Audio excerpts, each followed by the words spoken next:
para la izquierda clásica marxista, el agente del cambio social es el movimiento obrero, la clase obrera.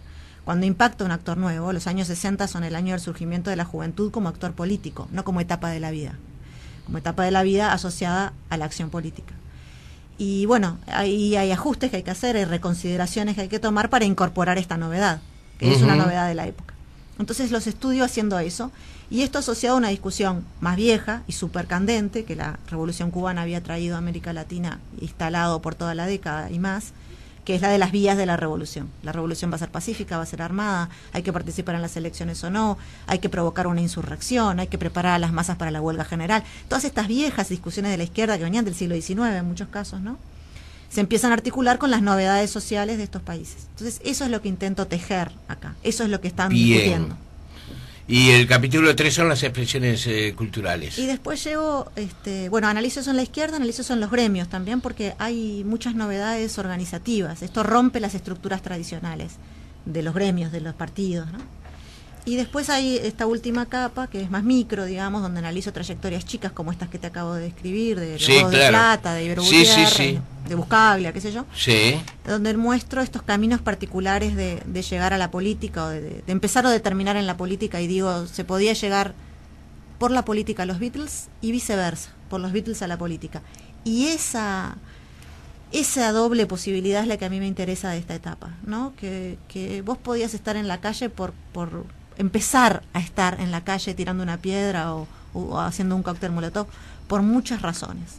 Y ese movimiento después tiene, sí, una manifestación política, que es lo que el 68 representa en la historia más larga de nuestro pasado reciente, que sí tiene un hito en el golpe de Estado. Entonces, suspender un poco el juicio, ver antes todo lo que era posible y después sí reinsertarlo con esa nueva riqueza en la historia que explica nuestro pasado reciente.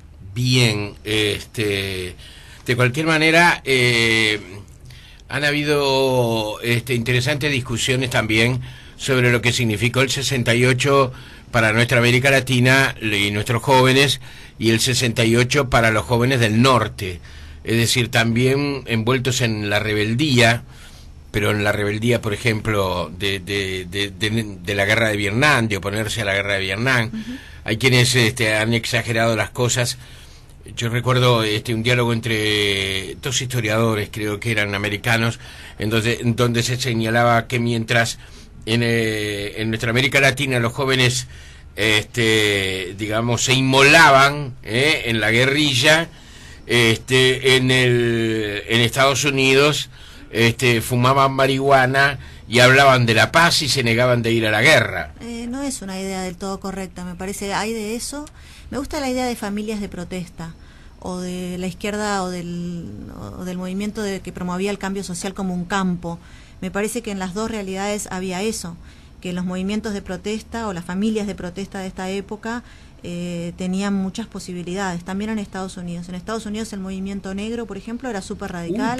Sí. Hay muertos y hay desaparecidos del movimiento de protesta. Sí. Malcolm X. Es una época de gran violencia política en Estados Unidos. Está lleno de jóvenes negros. Cierto. Que se inmolaron, si esas son las palabras. Detroit, los veranos de Detroit eran... que fueron gaseados, apaleados, torturados, presos. Entonces son formas de contar muchas veces. Por eso yo hacía hincapié en esto de, en Estados Unidos estaba el movimiento de restaurar la política y a mí me gustaba el movimiento de restaurar la cultura, pero sin perder esa doble dimensión y sin perder la dimensión de que el movimiento de protesta de los 60 es un movimiento que en el caso uruguayo abarca desde Julio Castro hasta Ibero Gutiérrez, pasando por Buscaglia, Clemente Padín y Mateo. Esa idea me gusta a mí. El movimiento de protesta, lo que pasó acá en esos años, no puede remitirse al enfrentamiento entre la guerrilla y la represión del gobierno. No se puede explicar así, no porque en el medio estuvieran los apáticos, sino porque las formas de decir yo pienso esto eran muchas más de las que nos está permitido recordar, de las que esa misma generación fue capaz de recordar. Ahora hablo con tipos de esa generación y me dicen, tipos cercanos al MLN, por ejemplo, en el año 70, el año de Morán Charquero, un asesinato, un episodio de violencia política importante. Y el tipo dice, sí, pero yo estaba obsesionado con el estreno de Woodstock. Bueno, esa persona, ¿cuántos años pasó para decir el 70 es el año de Woodstock y no el año de Morán Charquero, ¿no? Entonces, repensar un poco eso, las experiencias que se nos han transmitido y cuánto del entusiasmo por Woodstock tiene que ver con ese mismo impulso por el cambio que los jóvenes de esta época sintieron, ¿no? Que no está divorciado de todo lo otro. Uh-huh. Señores, el libro se titula El 68 uruguayo, el movimiento estudiantil entre molotovs y música beat. Ha sido editado por la Universidad Nacional de Quilmes. No hay ejemplares en el Uruguay en estos momentos en disposición, pero los va a haber en los próximos días. Es un trabajo interesante que nos propone Vania Marcarián, que como les decíamos es PhD en Historia, egresada de la Universidad de Columbia, y les dábamos otros detalles, además de ser docente de la Universidad de la República. Ha sido profesora en el CLAE aquí en Montevideo y también en otras universidades norteamericanas, y ha publicado además otros libros.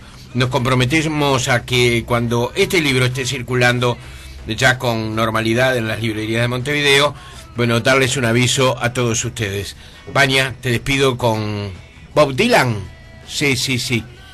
No, los Shakers. Están los Shakers. Sí, nos despedimos con los Shakers. Los Beatles.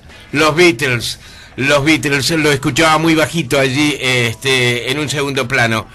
Te despido y gracias por tu presencia. Gracias a vos por invitarme. Hasta muy pronto, adiós. Chau. 2, 3, 4.